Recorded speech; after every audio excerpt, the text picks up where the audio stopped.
आज की दूसरी बड़ी खबर यह है कि प्रधानमंत्री मोदी और अमेरिका के राष्ट्रपति जो बाइडेन ने वर्चुअल बैठक की है, जिसमें दोनों नेताओं के बीच यूक्रेन युद्ध को लेकर चर्चा हुई है। और इस दौरान प्रधानमंत्री मोदी ने कहा कि युद्ध शुरू होने के बाद उन्होंने रशिया और यूक्रेन के राष्ट्रपति से कई बार बात की और आपसी बातचीत के जरिए विवाद सुलझाने की सलाह दी।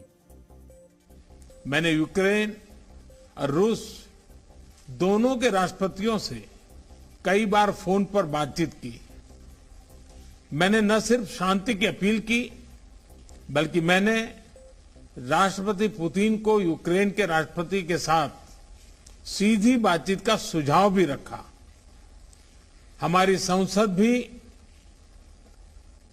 में भी यूक्रेन के विषय पर बहुत विस्तार से चर्चा हुई। हाल में बूचा शहर में निर्दोष नागरिकों की हत्याओं की खबर बहुत ही चिंताजनक थी। हमने इसकी तुरंत निंदा की और एक निष्पक्ष जांच की मांग भी की है।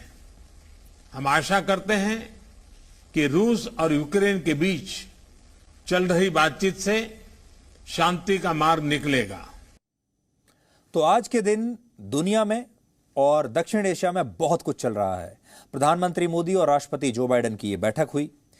पाकिस्तान में नया प्रधानमंत्री आ गया।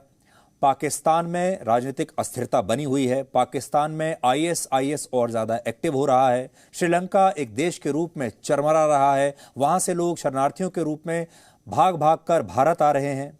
नेपाल के पास पैसा खत्म हो रहा है और चीन अपने न्यूक्लियर हथियारों में वृद्धि कर रहा है। और हमारे देश में क्या हो रहा है? हमारे देश में रामनवमी के मौके पर शोभा यात्रा पर हमले किए जा रहे हैं, पत्थर बरसाए जा रहे हैं। ये सारे जितने भी देश हैं, ये अपने बॉर्डर की जो सुरक्षा में लगे हैं। आज चीन अपने बॉर्डर्स को सुरक्षित कर देना चाहता है।